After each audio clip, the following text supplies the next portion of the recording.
only one thing left to do. You have to make love to me in front of my husband and let me spurn you. But why? Well, so he'll stop being jealous of you. You know, we saw your picture this afternoon, and every time you came on the screen, I swooned. Why, Mrs. Burns, shame on you. Aren't we youngsters a problem? But, Mr. Latta, I just couldn't help it. You make me feel romantic. Well, your husband was sitting in the theater with you. Why didn't you get romantic with him? Well, you don't know my husband. You know, I'd be ashamed to tell you how long it's been since an usher turned his flashlight on us. Well, I'm sorry, Mrs. Burns, but I can't make love to you just because you want your husband to see us. I have a wife, you know. Oh, would she like to watch, too? Oh, no. I mean, I'm happily married. She might not understand. Well, you make love to Loretta Young. Oh, that's different. Oh, I guess it's because she's prettier than I am. Oh, not at all. You're just as pretty. Oh, thank you. I guess it's because she has a nicer figure. Oh, no, you have a wonderful figure. Oh, thank you. I guess it's because she looks smarter in her clothes. No smarter than you do. Oh, gee. Too bad I'm in a hurry. I could keep this up all day. Now, seriously, Mrs. Burns, I can't do what you ask. But I've got to convince my husband that you mean nothing to me. If I don't, he might leave me. George might leave you? Yes. Well, in that case, I'll do it. I don't want to be responsible for a man starving to death. Oh,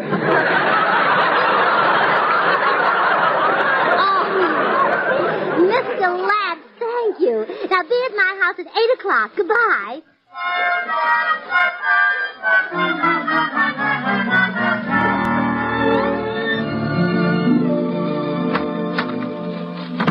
Why, George, you're home. Did you have dinner? No. Couldn't eat.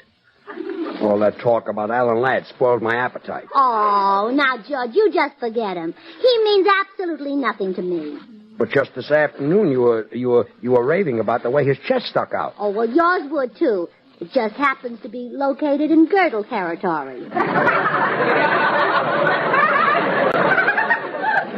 How about his eyes? You were saying how thrilling it was when he dropped his eyes. Oh, and you've got him beat. You not only can drop your eyes, you've got little built-in pockets for them to drop into. Yeah, I'm a job.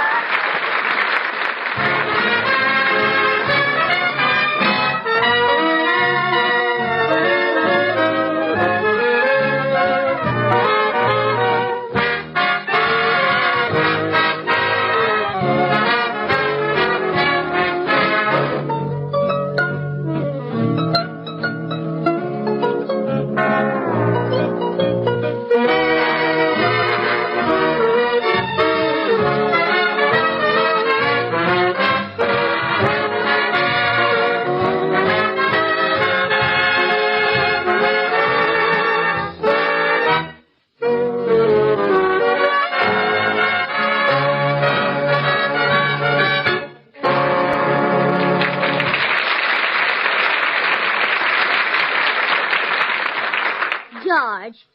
Yeah? Don't pout anymore. I was serious when I said Alan Ladd means nothing to me. Wish I could believe that. Well, you should. Why, if Alan Ladd were to walk in here right now and tell me I was the most beautiful, gorgeous, desirable woman in the whole world, I'd laugh right in his honest face.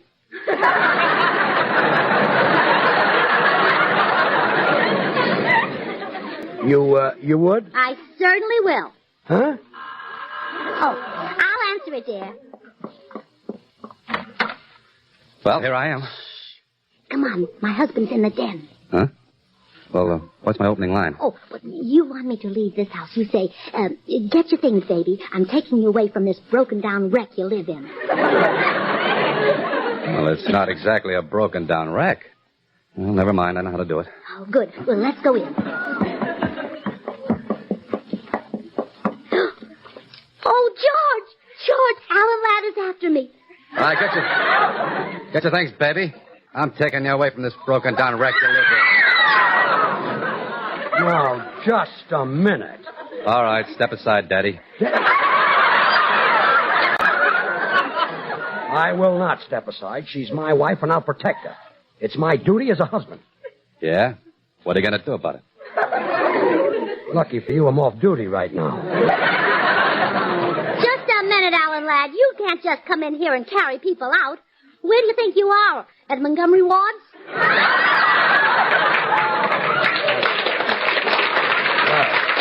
Gracie is right. That's telling him, Gracie. Oh, you're going to play hard to get, huh?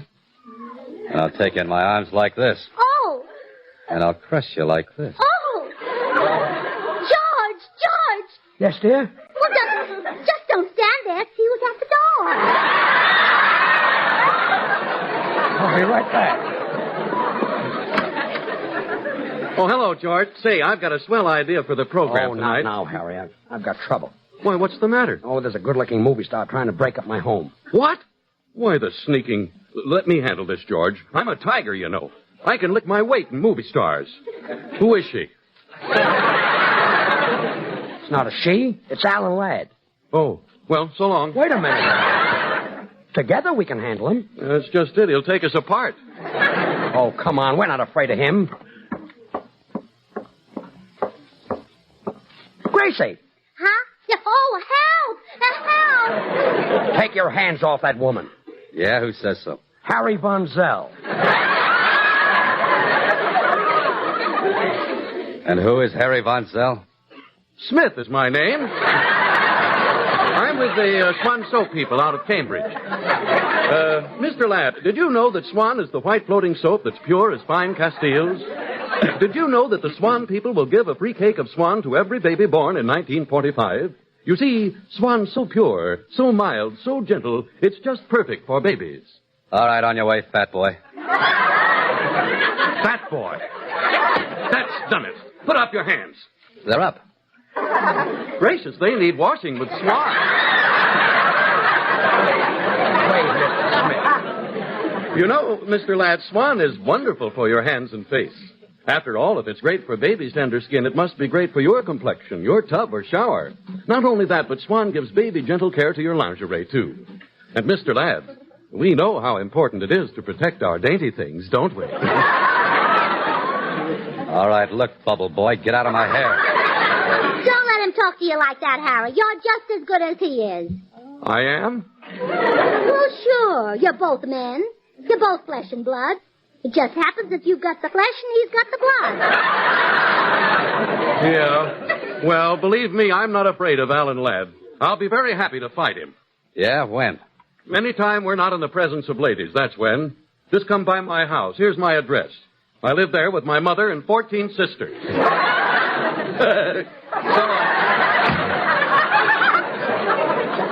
Brave friend. Hey, I'm all mixed up. Where were we? Oh, I remember. Here, put your arms around me. Oh, like this? No. Oh, harder. Gracie. No, let's go, Alan Ladd. Let's go. How dare you lay a hand on me? Oh, but I'm mad about you. Well, who isn't? Now get out of this house. But I've come to take you away from George Burns. What? You have the audacity to think that you could take me away from that handsome, fine-looking Adonis, the man I love? No, I just want to take you away from George Burns. Oh, don't make me laugh. Why, what have you got that my husband hasn't got? Or didn't have? Or couldn't get? Or doesn't need? Or couldn't use to be had? All right.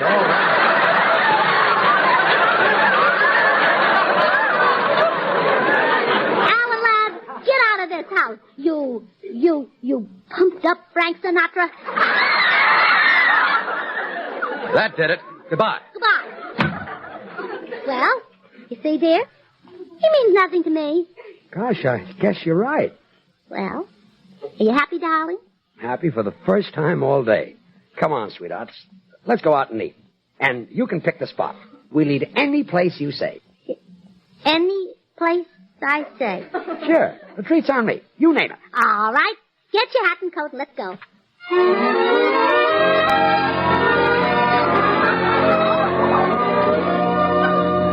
Oh, Doctor, I can't make up my mind.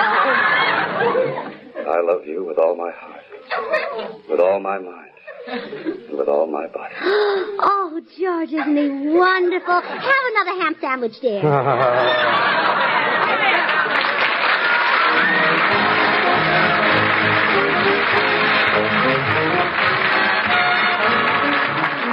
and Gracie will return in a second. Meanwhile, don't forget that every baby born in 1945 can have a cake of Swan soap free. Your druggist or your grocer will give you the details. And remember, the very fact that Swan is great for your baby makes it wonderful for your complexion and perfect for doing dishes and light laundry. You can't beat Swan, the white floating soap that's pure as fine Castiles. And now here are George and Gracie. Oh, we're a little late, folks. Good night.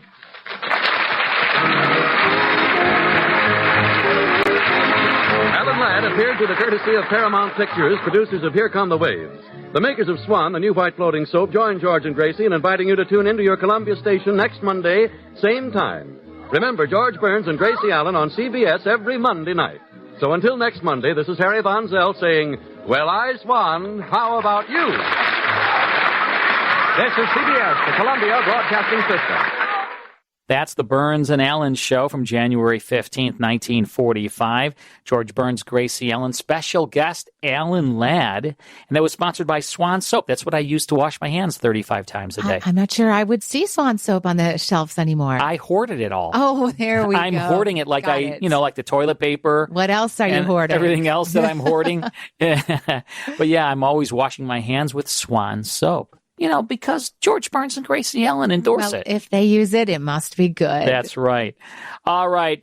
It is time now for part 2 of the Silver Blue Matter on yours truly, Johnny Dollar. Let's go back to May 8th, 1956. Here's Bob Bailey on yours truly, Johnny Dollar. From Hollywood, it's time now for Johnny Dollar. This is Red. Red Wallace, remember? Sure. You run that lunchroom across the street from the warehouse that was robbed last night. Yeah, that's right. Now, look, Dollar, supposing I tell you what I know about it, and what's going to happen to me? Nothing. As long as you weren't mixed up in it yourself. No. I mean the papers and the cops. If it gets out I talked to you, I won't last 24 hours. I think I can take care of that. What do you know about it, Red? That depends on what it's worth to you. I see. I'll have to sell out, get away from the section, so I'll need some dough. You follow me? All right. I'll see you taken care of. Now, just what is it No, it ain't safe. I'm talking from a booth. You stay right there at your hotel. I'll see you in a half hour. Right. Just you. No cops. Yeah, that's right, Mr. Beck. Mr. Beck? 6 quarts of milk and 2 pounds of butter. Sure, right away. Thanks, Mr. Beck. Goodbye. Hello.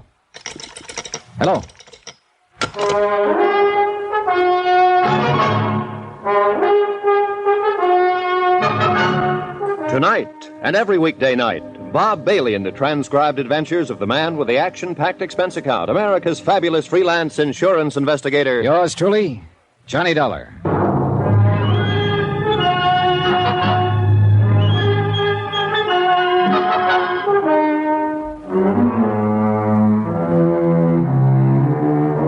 From Special Investigator Johnny Dollar, location Los Angeles, California, to the Home Office, Mono Guarantee Insurance Company, Hartford, Connecticut.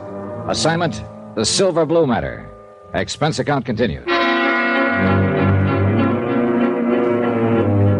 Item 4, 20 cents, a phone call to my friend Lieutenant Garcia of the L.A. Police, and a call to Queen of the Angels Hospital. Albert Chrisman, the night watchman who was slugged by the gang of teenage hoodlums during the warehouse robbery, was still unconscious. And Chrisman, unless Red Weller was ready to talk now, was the only lead I had toward finding $100,000 worth of silver blue mink coats. I waited 2 hours and a half for Red Weller, but he didn't show.